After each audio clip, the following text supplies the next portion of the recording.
എമ്പുരാൻ പോലെ സമീപകാലത്ത് ഇത്രയധികം പ്രീ റിലീസ് ഹൈപ്പ് ലഭിക്കുന്ന ഒരു ചിത്രം മറ്റൊന്നുണ്ടോ എന്ന സംശയമാണ്. റിലീസ് തീയതിയുടെ അടുക്കും തോറും വൻ ഹൈപ്പാണ് ചിത്രത്തിന് ലഭിക്കുന്നത്. ഇന്ത്യയിലെ അഡ്വാൻസ് ബുക്കിംഗ് നാളെ ആരംഭിക്കുകയുള്ളൂവെങ്കിലും ടിക്കറ്റ് ബുക്കിംഗ് ആരംഭിച്ച മാർക്കറ്റുകളിലെല്ലാം തകർപ്പൻ സെയിലാണ് നടക്കുന്നത്. അതിലൊന്നാണ് USA. സൽമാൻ ഖാൻ നായകനാകുന്ന ബോളിവുഡ് ചിത്രം സിക്കന്ദറിനെ പോലും മലർത്തിയടിച്ചുകൊണ്ടാണ് ഇവിടെ എമ്പുരാന്റെ പടയോട്ടം.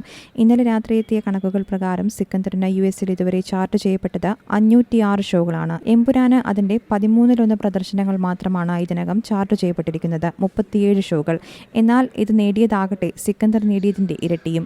506 ഷോകളിൽ നിന്ന് സിക്കന്ദർ നേടിയത് $16,047, അതായത് 13.8 ലക്ഷം രൂപയാണ്. എന്നാൽ വെറും 37 ഷോകളിൽ നിന്ന് എമ്പുരാൻ നേടിയിരിക്കുന്നത് $36,349, അതായത് 31.4 ലക്ഷം രൂപയാണ്. US-നൊപ്പം കാനഡയിലും അഡ്വാൻസ് ബുക്കിംഗിൽ വൻ പ്രതികരണമാണ് ചിത്രത്തിന് ലഭിക്കുന്നത്. ആദ്യ ഷോകൾക്ക് ശേഷം പോസിറ്റീവ് പ്രതികരണം വരുന്ന പക്ഷം ബോക്സ് ഓഫീസ് റെക്കോർഡുകൾ പലതും തകർക്കുന്ന ചിത്രമാകും എമ്പുരാൻ എന്നാണ് വിലയിരുത്തൽ. മലയാളത്തിലെ ഏറ്റവും വലിയ ബജറ്റിലും ക്യാൻവാസിലും ഒരുങ്ങുന്ന ചിത്രത്തിന് അത്തരമൊരു വിജയവും അത്യാവശ്യം തന്നെയാണ്. അതേസമയം ചിത്രത്തിന്റെ ബുക്കിംഗ് നാളെ മുതലാണ് ആരംഭിക്കുന്നത്. മാർച്ച് 21 രാവിലെ 9 മണി മുതലാണ് എമ്പുരാന്റെ ടിക്കറ്റ് ബുക്കിംഗ് ഓപ്പൺ ആവുക. News desk C Malayalam news.